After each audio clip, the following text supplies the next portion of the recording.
Assalomu alaykum aziz yomg'irlatib sug'orish YouTube kanalimiz kuzatuvchilari. Biz galdagi ishimizni xudo xolasa Surxondaryo viloyati Sho'rchi tumani Yangi Ariq mahallasida joylashgan yer maydonidamiz. Ushbu yer maydoni 3 gektardan oshiqroq yer maydoni va ushbu yerdagi yerni nishapligini hisobiga sug'orishda yuzaga keladigan muammolarni bartaraf qilish maqsadida biz ushbu yerga tashrif buyurdik. Ko'rib turganimizdek, akamiz bizni ushbu yerda sug'orishda muammolar yuzaga kelganligini tushuntirgandan so'ng, xudo xolasa o'sha telefon orqali gaplashganimizda muammolarni eshitdik va aynan shu muammolarimizni hal qilish maqsadida biz bugun Sho'rchi tumanidamiz.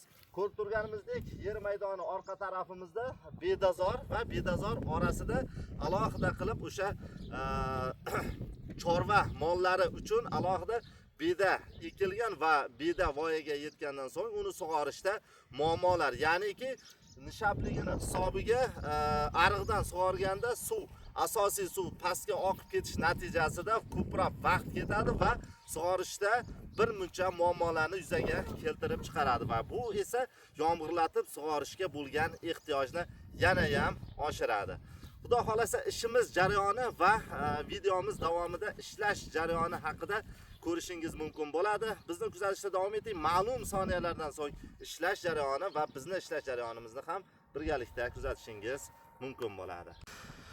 Yer maydonimiz aynan ko'rib turganimizdek, mana bu yer maydoni va keyingi etapda ko'chatlar va bu yoq tomonda ham aynan zor uchun ishlatiladigan polis ekinlari ham ekib o'tilgan. Sug'orishda aynan mana shu akamiz boshqosh bo'lganlar sug'orishda boya yuqorida aytganimizdek muammolar juda ham ko'p.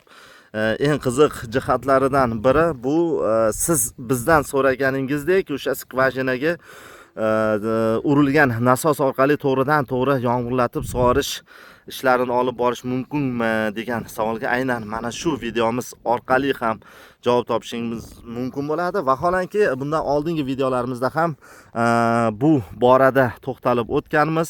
Ko'rib turganimizdek, yer maydonlari juda ham notekislik yer maydonlari va yana bir qiziq jihatidan bittasi bu o'sha yerimizdan salkam 50-60 metr pastlikda aynan mana bu kabi mana kanal borligiga ko'zimiz tushdi. Ko'rib turibsiz, suv juda ham zo'r. Vaholanki bu suv mavsumiy, ya'niki may oyida aynan mana shu suvdan deyarli 90% qurib bitar ekan, sababiki o'sha mavsumiy, ya'ni hozir bahor fasli bo'lganligini hisobiga o'sha bahor faslida suv xuddi shu holatda va mayga borganda suv qurib ketish ehtimoli juda ham yuqori va ko'rib turganimizdek tabiat juda ham chiroyli. Mana bu yerlarda ham asosan chorva mollari boqiladigan yer maydoni va bilamizki o'sha chorva mollari uchun alohida yem xashak uchun beda ekish bugungi kunda urf bo'lgan. Bu esa albatta o'sha chorvani rivojlanishiga bir muncha hissa qo'shadigan ishlardan biri hisoblanadi. Tak, har doim aytganimizdek, mana bu yerda turbalarimiz bilan biz har doimgidek tashrif buyurganmiz. Keling, turbalarni ham alohida ko'rsatib o'tamiz. Mana bu har doim sizga ko'rsatadigan va sifat borasida yuqori natijalarga erisha oladigan turbamiz bilan Surxondaryo viloyatiga tashrif buyurganmiz. Aynan mana shu turbalarimizni xudo xolasa ma'lum soniyalardan so'ng mana bu kabi mandalli holatga o'tkazamiz va mana shu yer maydonida sprinkler abot va turbalar yordamida xudo xolasa startni beramiz. Biz start berishga deyarli tayyormiz. Ma'lum soniyalardan so'ng xudo xolasa sprinklerlarimiz aylanishi va ishlash jarayonini kuzatishimiz mumkin bo'ladi. Aynan mana janchalarimizga qiziqish juda ham yuqori. Chunki bu yer maydoni balki ana shu Sho'rchi tumanida ham oladigan bo'lsak, yomg'irlatib sug'orish qilingan yer maydonlari juda ham kam. Bu bilan xudo xolasa mana shu bizni ishimizni ko'rgandan so'ng bemalol bizga murojaat qilishingiz mumkin. Biz respublikamizni turli nuqtalarida faoliyat olib borishimizni yana bir bor sizga ta'kidlab o'tamiz.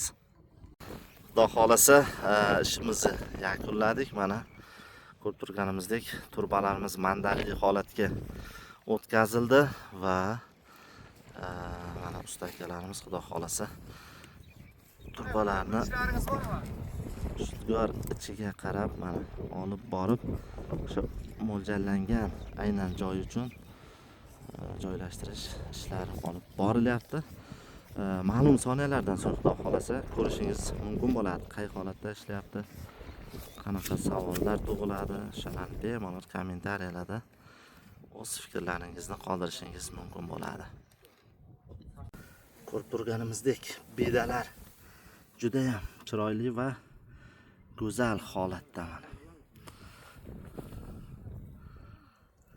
Eng qiziq jihati mana bu yerimizni oxirgi qismida bedalarni sal mana bu tarafga nisbatan solishtirganda orqaroqda ekanligini kuzatdik. Chunki o'sha sabab suv yerni ariqni boshida yaxshi ichgan va oxirigacha suv normal holatda yetib bormaganligini hisobiga mana shu muammo yuzaga kelgan. Xudo xolasa bu yoqda mana sprinklerlarimiz adresiga, ya'ni o'sha o'zini joyiga yetkazilyapti. Xudo xolasa ma'lum soniyalarda kuzating.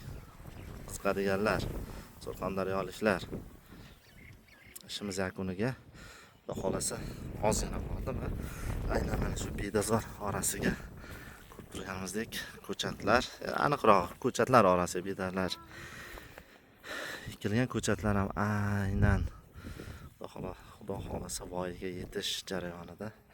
Eng qiziq jihati ko'rib turganimizdek bedalar inson kayfiyatini ko'taradigan darajada go'zal holatda voyaga yetib kelayotganligini kuzatishimiz mumkin.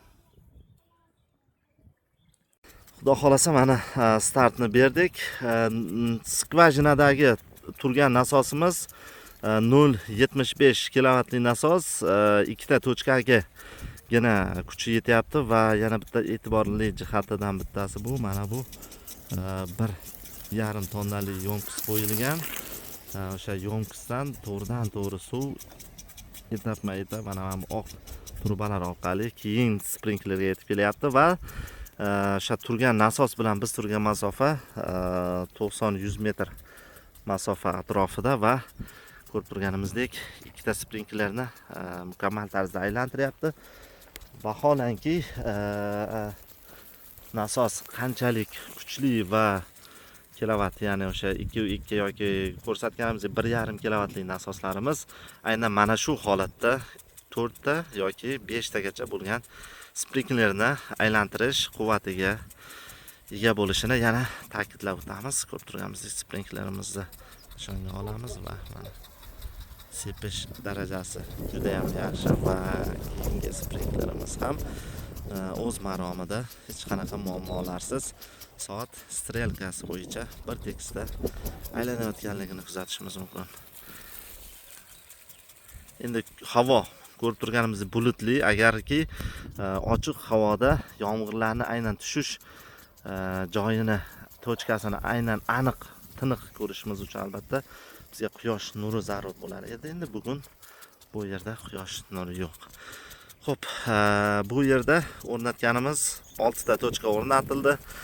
100 metr masofa, 0.75 lik grubinli skvajinada turgan nasos orqali o'rtacha hisobda 15-16 metr masofada sepayotganligini ko'rishimiz mumkin va yana bitta e'tiborli jihati bu shamol bor hozir. Shamolda aynan shu holatda sepyapti. Agarki havo tiniq holatda bo'ladigan bo'lsa, sepish masofasi yana ham uzoqroq bo'ladi.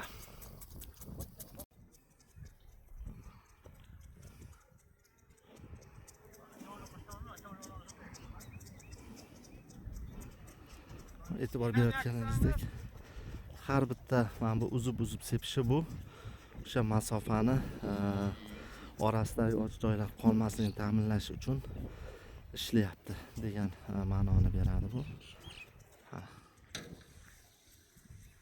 Xo'p, endi mana bu holatda boya yuqorida aytganimizdek mana bu bochka yorilib ketdi, chunki asosiy birinchi tushayotgan bosim o'sha bochkaga tushdi.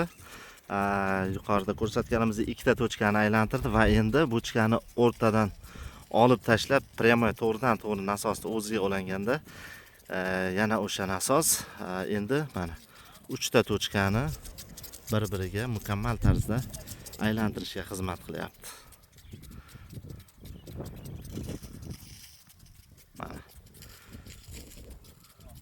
Bu bilan bemalol 30 metrga 50 metr masofadagi yer maydonini mana shu holatda sug'orish imkoniyati bor. Ko'rib guvohi bo'lganingizdek, Surxondaryo viloyati Sho'rchi tumani joylashgan ishimizni ham yomg'irlatib sug'orish ishimizni aniqroq o'z yakuniga yetkazdik.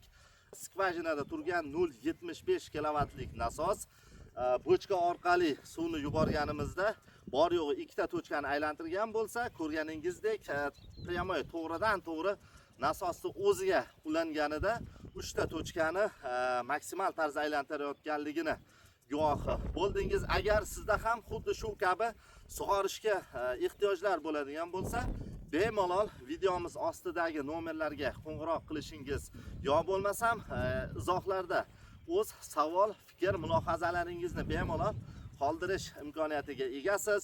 Telegram kanallarimiz ishlayapti. Telegram nomerlarimiz mana shu ikkita nomerda ham Telegram nomerlarimiz, WhatsApp bor. Bemalol savollaringizni sizga qulay tarzda qaysi qulay bo'lsa bemalol yuborish imkoniyati bor.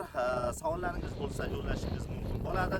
Bizni kanalimizda kuzatishda davom eting. Har bitta videomiz manfaatli bo'lishi va ko'plab o'sha ehtiyojmand, suvga ehtiyojmand insonlar ko'rishini istasangiz videomizga like bosing va o'z fikr, mulohazangizni bildirishingizni so'rab qolamiz. Yomg'irlatib sug'orish YouTube kanali aynan siz uchun va siz uchun xizmat qilishdan biz arso charchamaymiz. Bizni kuzatishda davom eting. Doimo sog' bo'ling, salomat bo'ling. Keyingi manzar aynan sizniki bo'lishi mumkin. Bizni kuzatishda davom eting. Biz siz uchun xizmatdamiz.